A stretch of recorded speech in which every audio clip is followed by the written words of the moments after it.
Hey guys, welcome to a new video. I know I've not actually done a video for like a while, so I thought this was a perfect time to like do a new video. So yeah, in this video I have a lot of things to discuss. So I'm gonna start off with the Asia Cup final. So that was between Pakistan and India, and then I'll talk about like Blue Jays reaching the World Series, and lastly, I'll talk a bit about Man United. So yeah, let's get into it. So straight away, starting with the Asia Cup final. So yeah, let's start with Pakistan first. So I just want to say that like considering where Pakistan were last year, the fact that they even reached the final and played India, and I would say even in the first game, not so much in the first game. I thought in the first game they showed fight for a bit, but then they like faltered.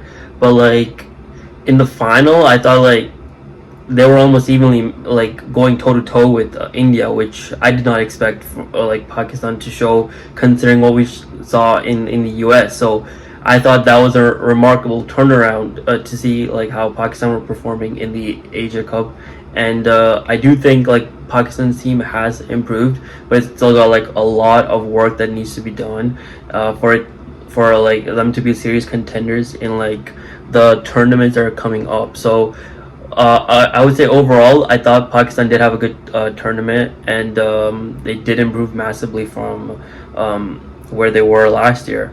And yeah, with India, I don't know what more can we say. They're just like too good. I don't think anyone could stop India. They for a bit they were struggling under like Gautam Gambhir's like as the head coach, but like that's it seems like it's sorted itself, and yeah, now they're just unstoppable, and it's really I don't really know that there's a team that could actually beat India right now, especially in like major tournaments. So I think like there you have if there's a major tournament happening, whether it's ODI, T20, or you have to like straight away consider that like India could win this, and recently they're showing that they could. So yeah, that's my thoughts on the Asia Cup final. Now moving on to the World Series. So I just want to say, as someone that's been living in Canada like almost my whole life, I did not like I did not see the Blue Jays be this good like ever in my lifetime. So it was nice seeing like them reach the World Series. This is also the first time they reached the World Series since 1993. So it was like a historical moment. Now I was gutted. I'm sure a lot of Blue Jays fans were gutted the way it ended, but I just think it's remarkable that they even got there. And I do think I just hope that this is a stepping block, and maybe next year we do cross the line and actually win the World Series. So yeah, fingers crossed on that. And I just want to say I'm proud of the Blue Jays team for the season that they had, and yeah, so that's my thoughts on the World Series. Okay, so now let's talk about Man United. So I'm gonna split this part of the video into like three sections. So like, firstly, we'll talk about the last season, specifically the Europa League final, and then I'll talk about my current opinion of Ineos and like where I think the club is headed, and lastly the season, and I think I would also add like my take on our current signings as well with that. So yeah, starting with last season. So in a word, last season was shit. Yes, but like one of the huge positive about last season was like our form in Europe. And now, I regardless of how the Europa League final went down, I do think that our run in the Europa League was good, and had we won the Europa League, it would have been very special. But that did not happen. What hurts about losing the Europa League final is also that like we lost to like a really poor Spurs side, and I I wanted us to win, especially because like we were unbeaten in like the entire tournament. So it would have been nice to see us like go all the way, win the Europa League, and stay like defeated in like Europe that entire season. That would have been nice, but it did not happen. But that Europa League final did expose a lot of issues at Man United, specifically with this team. I just think the leadership group is terrible, and especially like Bruno Fernandes himself. I have been saying it for a while. I think we should part ways with Bruno, and I was really pissed that like in the summer we did not like accept the 100 million from like Saudi. I thought that should be a dead giveaway. Like, it's easy money. I don't know why we like first of all put it on Bruno and like Amarim to decide. If I was Sir Jim Ratcliffe, that would have been like it's a very easy decision for me to make. I would accept it in a heartbeat, but it is what it is. Now talking about the rest of the team, I think Casemiro, as good as he has been for us, at least this season, I think he has to leave. And but going back to the Europa League final, again, Onana was a huge liability. So I'm glad that we got rid of him, at least on loan. He's gonna be back next summer, probably be in the famous bomb squad. So it looks like we will be stuck with him, but it's nice that like we've gotten rid of him, and Højlund as well, because like any elite striker would have won us that game. So I'm happy that at least those two are gone from the Europa League final. But obviously they were not the only problem, and I still think the midfield is weak.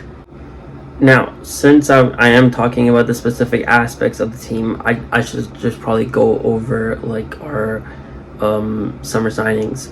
So now I'm happy with the signings, but my personally like the reason why I keep saying like it was like a 2.5 or 3 out of 10 window is because I thought like we worked extremely slow, and like Ineos keeps saying like we're gonna be different from the previous regime, but I'm seeing a lot of the same things. So I'm personally wondering what's changing, like, because on the transfer side I still see the same mistakes happening. So that's personally why I've given it a 3 out of 10 window. But I did think like the signings were good. It was probably like some of our best signings I've seen us make in post like Sir Alex Ferguson, especially like Mbumo, which I will talk about later on in this video. He's been a revelation. Like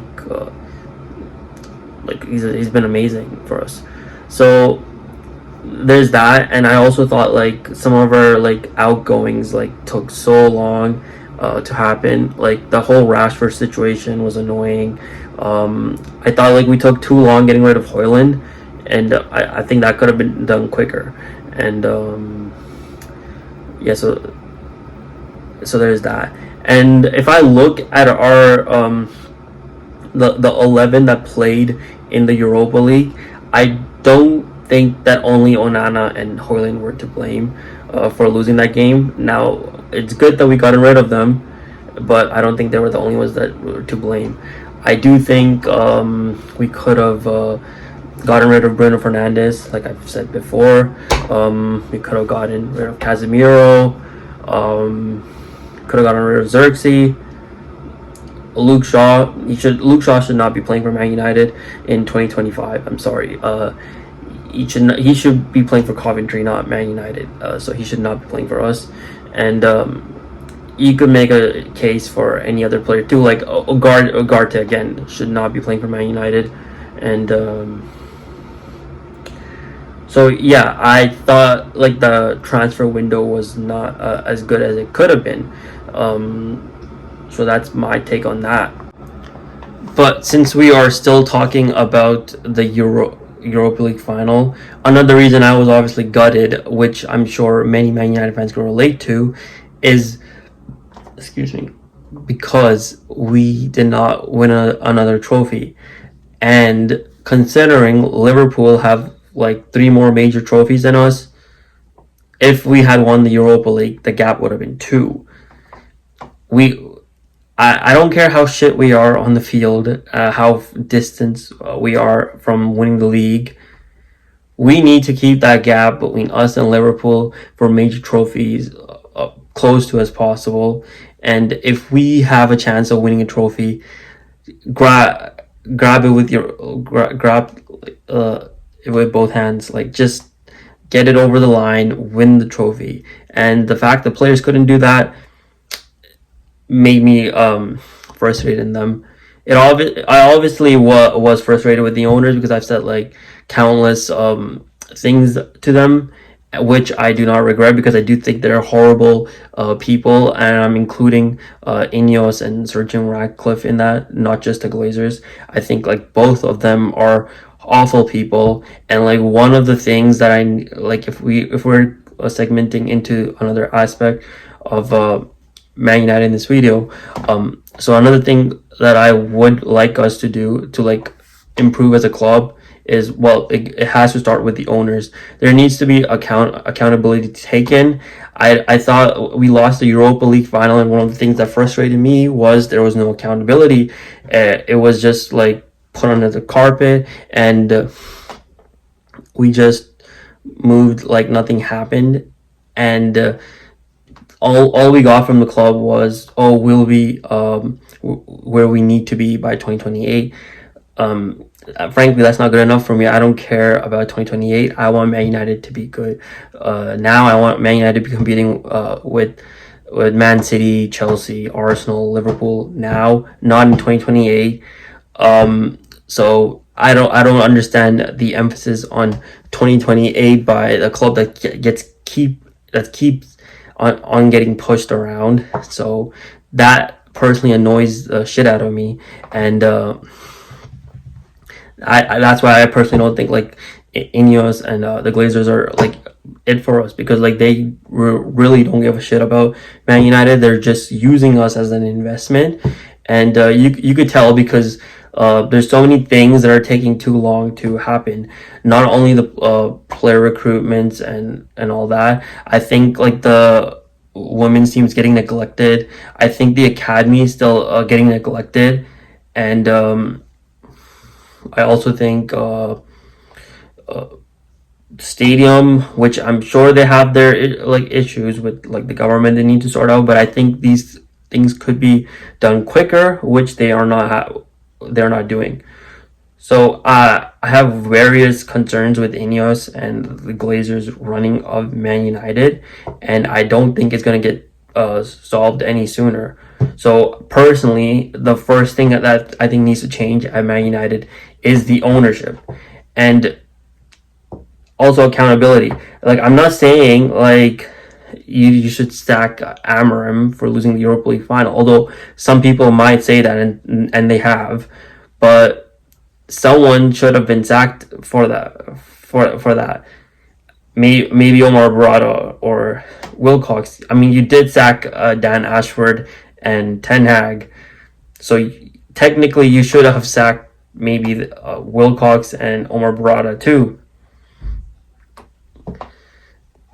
I think we talk about having the best in class, but I don't really see the best in class at Man United, and I don't like that like we're so obsessed with like getting people from Man City, because we're trying to be like better than them. So I don't understand why we're getting like people from Man City, especially people from Man City that aren't even like elite for jobs they didn't even do at Man City. Wilcox was not like the sporting director at Man City. Omar Barada was not the CEO of Man City.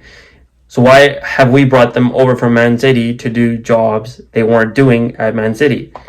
It makes no sense to me. So I personally still have my doubts about Ineos and like the whole Glazer partnership. And personally, if it was up to me, I'd be very happy if Saudi or Qatar or Bahrain came and bought Man United. So yeah, that's my current take on Ineos and the running of the club. Okay, so now in terms of who I think should leave Man United, so I've already gotten into it a bit. So I did say like excuse me. So I did say that like Bruno Fernandes should definitely leave. He's the captain of Man United, and I frankly was not satisfied with his performance in the Europa League final. I think even this season, like I know graphs and there's graphs and stats that might prove otherwise, but when I do watch him with my own eyes, I think he gives us more problems than he solves them. So I personally think that like he should be like eradicated from the first team and Man United in general. I think we would be a better side without Bruno Fernandes, and I do think that like Xerxes needs to go because he's been here for like more than 18 months now, and he can't establish himself in the team. And frankly, I think even when he does play, he's too slow as a striker. There's not enough urgency and pressing from him either. So I don't really know the urgency to keep him. So I would sell Xerxes. I would sell Ugarte. I would sell Casemiro for the same reason I've said for Bruno. I would sell Delo. I would sell Luke Shaw. With Maguire, I think there's a resurgence with Maguire, and I've been really impressed with Maguire. I would say he did prove me wrong in the end because I've said so many things about Maguire, but I would say in the last 18 months he's really like turned it around, and he's actually proven me wrong. So I don't know about Maguire. I may consider keeping him, but I also think with his age, you would be better off getting rid of him. I do think Onana and Bayender need to leave because they're awful. And now that we have Lemans, just get a decent backup for him, and I think we're good for goalkeeping. And I think Luke Shaw and Martinez, again, I think I'll reset Luke Shaw, but Martinez also needs to go because he is injury prone. We can't keep on like insisting on keeping him if he's not going to be available for matches. And I think Mount, for the same reason, has to leave as well that I've said for Martinez. So, and Malacia too, because he's not been available since like what was it? Since the summer or something. In 10x first season. That's embarrassing when I said that out loud. So yeah, there's like more than 12 players that need to leave. That tells you how far we are. I'm just saying.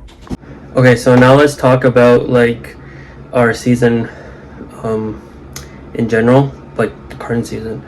So I do think that like considering our fixtures, we have started decently. I'm not gonna say great because the Brentford loss still pisses me off.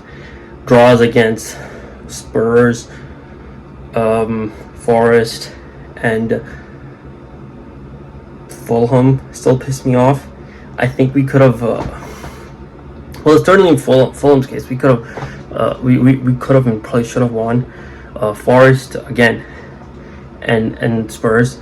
What I've seen from these three matches in particular is we seem to still have issue where we just lose it for like a few minutes, and that's all it takes for the other team to hurt us. So I think that just shows there's a mentality issue with Man United currently, and I don't know how Amarim solves that. Maybe buying more players like Mbumo, Cunha can solve this, especially in midfield, because I think a lot of our issues are in the midfield, which people keep on saying that like for example that like we should switch from 3-4-2-1 to a 4-3-3. Well, Ten Hag did play 4-3-3. We were still very open in midfield, it's not like the midfield has been open since Amron like came in. It's been open like for a while, and we don't seem to do anything about it. Um, so I hope that like January and like summer we just spend like all of our resources in sorting that midfield. Now, personally, one of the things I suggest that we should do is we could maybe the CC central center back should be more of a midfielder. So he could push up at times and support like the midfield pivot, whether that's Bruno Casemiro or Bruno Menu or Bruno Garte or whatever. And I think that might solve a lot of issues. But I don't personally want to change the formation because I think there's so many things good about this formation. You look at Mbumo and Ahmad's partnership. If we switch to a 4-3-3, that's gone. I also think this system has helped Euro and De Ligt settle into the Premier League faster. I don't think they would have been able to settle into the Premier League faster if we were playing back four. I don't think this gets acknowledged enough by a lot of people. So I personally don't want to change the system. I just think that the question should be how can we utilize it like much better and get us playing better. I personally think that the answer to that is maybe sticking a midfielder in central center back. I don't know, but that's just my suggestion. Now going back into this season discussion, I do think we've had a decent start, and that show the league table shows that because not only have we gone from 15th to like 7th right now, but like the things that are making me happy is we're scoring more goals, because we've not scored this many goals since Ten Hag's first season. That's been a while. It's not even like I'm not even counting last season. It's like two seasons in a row we've been scoring very like few amount of goals. So right now we started like great in that regard because we've scored like nearly 20 goals. So that's great, and I hope that continues. The challenge that like even though we've started decently, there's still going to be some challenges that are going to come for Amarim, like Crystal Palace, because Selhurst Park. I don't think we play under the lights when we play Palace because I think it's going to be midday, so it's not going to be evening in England then. So that might work in our favor. I don't know, but it's still a tough ground. It's one of the people ask me some of the toughest grounds. I always put Selhurst Park in the top 3 in the Premier League. It's so hard to play there, especially if you're like in a Premier League battle. It's tough. So I think that's a challenge. AFCON's going to be a challenge. So I think there's still so many challenge in regards to like when players are playing in the AFCON. We're going to lose Ahmad and Mbumo. So that's going to be a challenge, how we cope with that. So I think Amarim still has a lot of challenges. So we can't rush or get carried away. But the signs are good. I'm still having us a 9th, but I think there's a shot we could get Europe, personally. Now, I'm going to do a little fun aspect in this video. So in regards to Man United. So I thought let's just discuss some of the signings that Indios have done. So let's start with like their first few signings. So Xerxes, I would say, has not been successful because he's not even established himself in the team. Ugarte, same reason. I don't think he's established himself in the team, and frankly, he's been awful. With De Ligt, Euro, and Mazraoui, personally, for me, they've been successful, but it's not just me. I think you have to look at the wider fan base as well. But I think they're a pass because most of the fan base seems to be like happy with them, especially De Ligt this season. He's been phenomenal for us. He saved our asses on set pieces so many times. Then I look at Dorgu, and personally, I think Dorgu is a wait and watch because I think he could still be great, but he's not like shown that yet. And so then who's next? Okay, so Obi and Heaven, right? So we purchased them from Arsenal. Where would I put them? I don't think you could say they're a success. I don't think you could say they're a pass, but they're not a fail either. I would probably put them in like the same category as Dorgu. I think they're a wait and watch. We'll see in a few years where they are for us, or how well they will turn out for us. I guess it's just a wait and see. And then so now I look at the summer signings recently. So Sesko, I would say he's a wait and see, because I still think he could turn out great. He hasn't like been amazing. I still think he's been all right, not as bad as people think. He is. People seem to like have turned on him since like the Spurs game. I think like, look, Van de Ven is one of the fastest center backs in the Premier League. It doesn't matter who that striker was. He's one of the few center backs that could recover. So I think that's unlucky if you're gonna pin that on Sesko. I do think he's still a quality striker, and he will show that. But he's obviously a work in progress, and just like Dorgu, Heaven, and Obi. I would put Leon as well in that regard, because we haven't even seen Leon, so we can't really judge him. And but Cunha, I would again say, for me, he's a pass, because he's not been great. Like, I think like he could still have more goals and assists, but like his other aspects of his game have been amazing for us. So I have to give him a pass. And Lamens and Bomo, well, you got to say that they've been a success, because they've come in and they've actually like improved us massively. Like Lamens is actually like saving shots. I didn't think that was possible. I've been seeing Onana and Bayender for so many years. I didn't think that was possible. And Bomo is helping out with goals. Like he's scoring like quite frequently for us, so that's nice. So I would say Bomo and Lamens have been a success for like Ineos.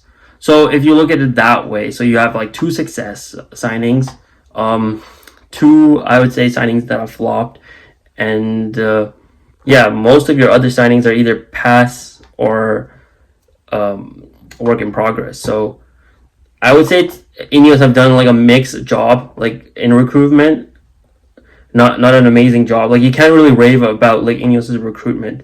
Like it's been all right. It could certainly be better.